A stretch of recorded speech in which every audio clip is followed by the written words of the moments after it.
Do you know, Georgie, that there song you've been a-singing at all day? It ain't much of a song and it ain't much of a tune, but there's real good sense to it, though you probably don't know it. And I'll tell you why. Because there always is new folks coming. That's why. There's always new folks coming and always new times coming.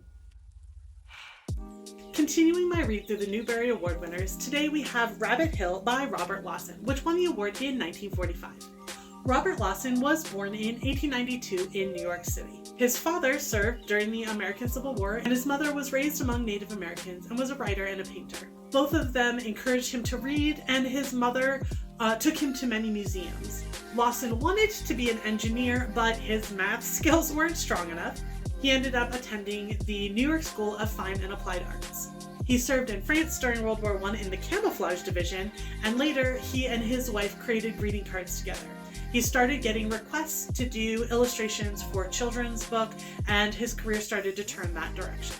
He became the first author to win both the Newbery and the Kaale medals. He also illustrated Adam of the Road, which won the award in 1943, and you can find my review of that book here.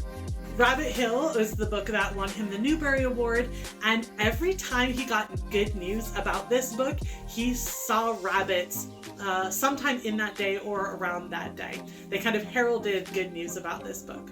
So Rabbit Hill is about a rabbit family, but also other animals in the area of a farm. This farm has terrible tenants that are leaving and a new family that is coming. All of the animals are in a stir wondering what kind of folks are going to be moving in to the house. Are they going to be ones that have a garden? Are they going to be ones that bring dogs and traps and guns? They want to know what to expect, and there's a lot of speculation and concern over what this new family is going to be like. Young Georgie, one of the rabbits, is sent to get his uncle who lives a little ways away because he has lived through a lot of things, and they believe that he can bring some wisdom to the situation no matter what happens with the new folks. This is a bit of a journey, and it is the first time Georgie has been sent on such a task on his own. He gets through a number of scrapes, he does make it, and he and his uncle make it back safely. Spoiler alert!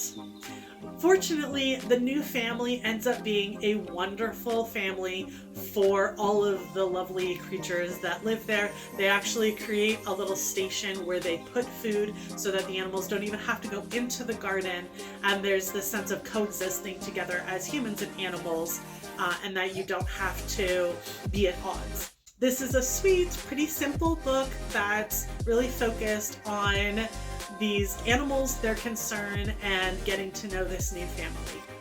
Even though Georgie is the protagonist and sort of the main character that is kind of the lens we see these things through, he is not the only main character and not the only one whose perspective we get. Georgie is irrepressible and was really fun to see the story through his eyes, and it was really interesting seeing this story through animal eyes. I love rabbits, I have a pet rabbit, and so I really enjoyed that aspect of this book too. There are references to some of the violence that has happened and the way that other rabbit family members have been lost in the past, but it maintains a fairly positive tone throughout. I think animal lovers will just really enjoy this. I think it would be a good read for any child that is really into animals. It's not meant to be realistic necessarily, but it is a fun read. Next up, we have Strawberry Girl by Lois Lenski. Thanks and happy reading!